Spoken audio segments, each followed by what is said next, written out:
For decades, Johnny Depp was the man everyone wanted to become, but no one truly understood. A chameleon of the screen, a myth in eyeliner, the broken poet who somehow made pain beautiful. Millions adored him, imitated him, defended him. But beneath the fame, beneath the eccentric costumes and slurred interviews, was a man unraveling in slow motion. We saw the signs, the awkward red carpet moments, the haunted eyes, the lawsuits, the whispers. We suspected there was more, something darker, sadder, lonelier. Now, at 61, Johnny Depp is finally confirming what many fans have always felt in their bones. It wasn't just acting. He was hiding. Behind every character, behind every laugh, behind every guitar solo and glass of wine, there was truth. And in recent interviews, stripped of the Hollywood script, Depp has begun to open up in ways he never did before. About love, about addiction, about what fame really took from him, and about the devastating price of being the man everyone projected their dreams onto.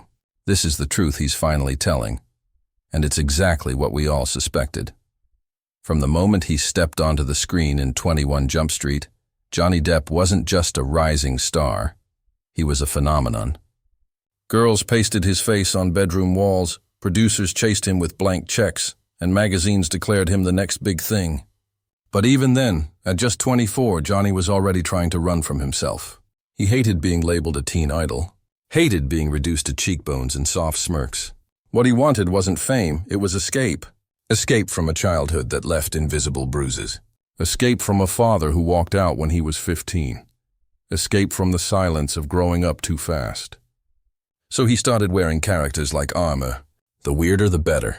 Edward Scissorhands, Crybaby, Raoul Duke, Ichabod Crane, Captain Jack. To the world, he was mesmerizing. To Johnny, he was disappearing. What the audience saw as brilliance, Depp saw as survival. He buried himself in roles not for the art, but to avoid the ache. "I didn't want to be me," he once said, in a rare moment of honesty. Me was too painful. For every box office success, there was a growing emptiness. He didn't care about Oscars. He didn't care about press tours. He cared about feeling something. So he surrounded himself with distractions, booze, guitars, odd friendships, long nights that turned into blurry mornings. And still, the camera loved him. Still, the audience cheered. But behind those dark sunglasses, Johnny was unraveling. Not in public outbursts or meltdowns, but in slow, quiet ways.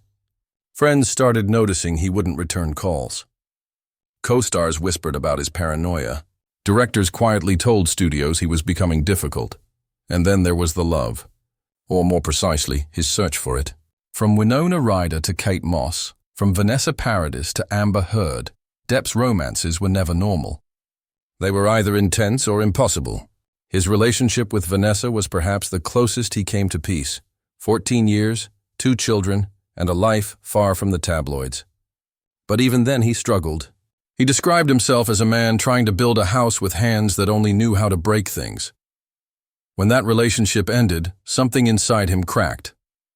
His next marriage, to actress Amber Heard, would shatter him completely. But in these early chapters, before the scandals and trials, the warning signs were already flashing. In 2005, after the massive success of Pirates of the Caribbean, Depp became too famous, something he never wanted. He once admitted, "I don't know how to be a famous person. I only know how to be lost." He began retreating from public life, showing up late to sets, and disappearing from press events. Behind closed doors, the drinking worsened. So did the self-loathing. He was no longer the boy from Kentucky trying to make it in Hollywood. He was the man Hollywood had made and devoured. But perhaps the most heartbreaking part of this chapter is how few people really saw it.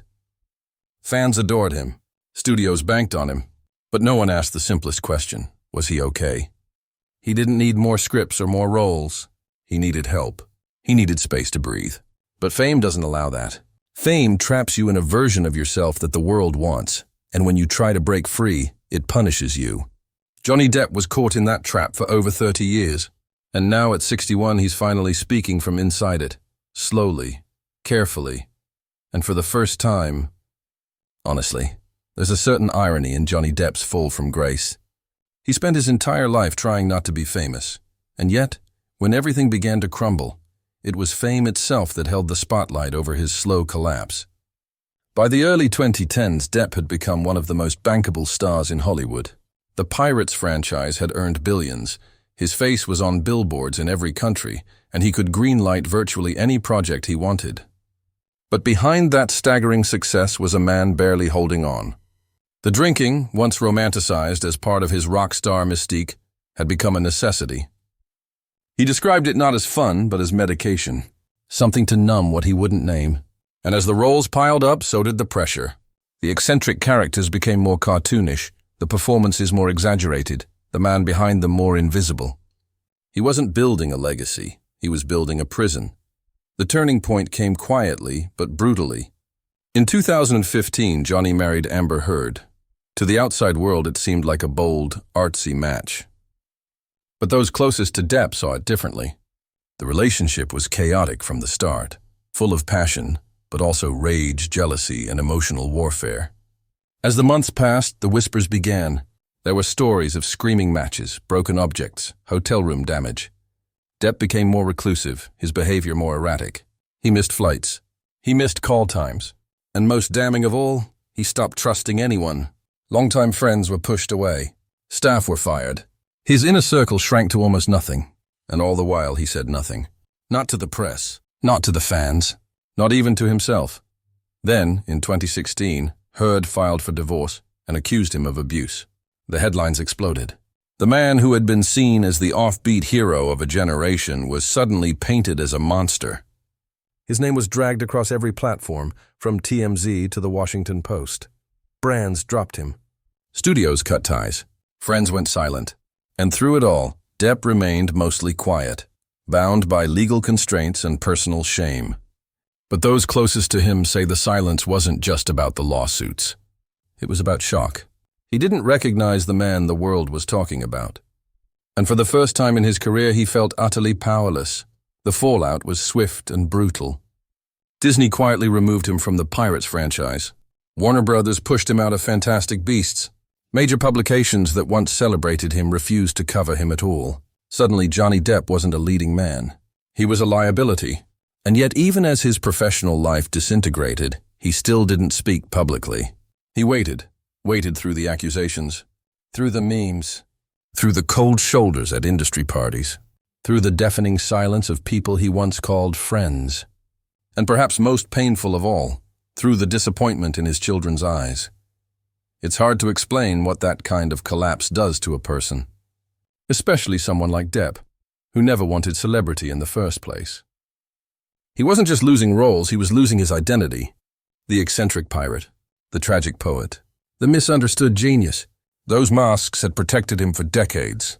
But now even those were being stripped away.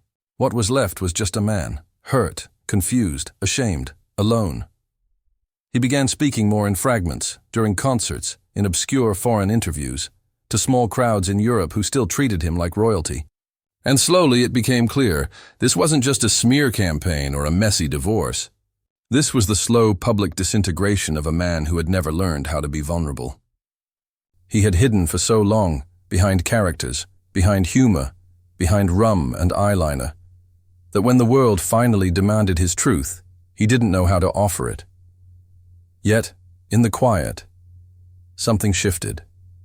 He started painting again, playing music, touring with his band, Hollywood Vampires, not to escape, but to connect. Not to perform, but to feel real again. And in those dimly lit venues across Europe, far from the courtrooms and tabloids, Depp began speaking, not as Captain Jack, not as a celebrity, but as a broken man trying to rebuild. Piece by piece, word by word, truth by painful truth. It wasn't just a lawsuit, it was an autopsy. The 2020s saw Johnny Depp dragged not only into legal battles, but into the raw, public dissection of his most intimate moments. Private texts, painful voicemails, photos of shattered furniture and shattered trust, everything was evidence. Not in a dark courtroom hidden from the world, but on the global stage, where millions watched in real time. The lawsuit against The Sun in the UK, the countersuits against Amber Heard in the US. Every headline was a wound. Every day in court, another bruise on a reputation that had already been battered. This wasn't just about proving innocence. It was about reclaiming identity. And for Johnny Depp, it was the hardest performance of his life.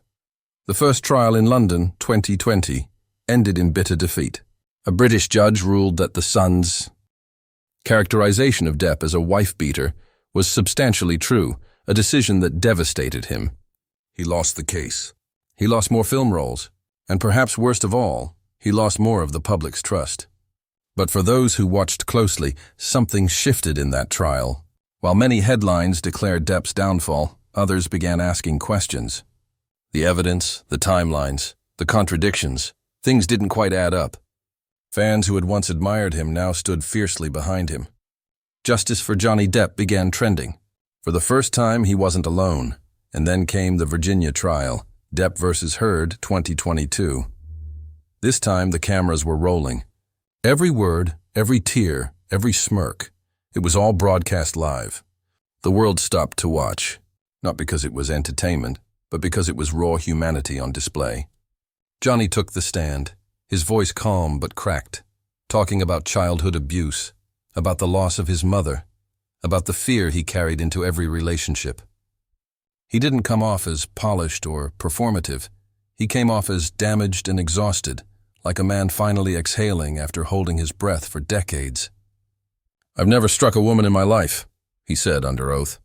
And for the first time in years, people were finally listening. Amber Heard's team tried to paint Depp as manipulative, unstable, violent. But as the trial unfolded, more inconsistencies emerged. Audio recordings surfaced, ugly, undeniable. Text messages revealed patterns of mutual toxicity. The public began to shift. Even media outlets that had once crucified Depp now started using words like complex, tragic, misunderstood. And when the jury ruled in his favor, awarding him $10 million in damages, the cheers weren't just for a legal win. They were for a redemption arc the world didn't think was possible.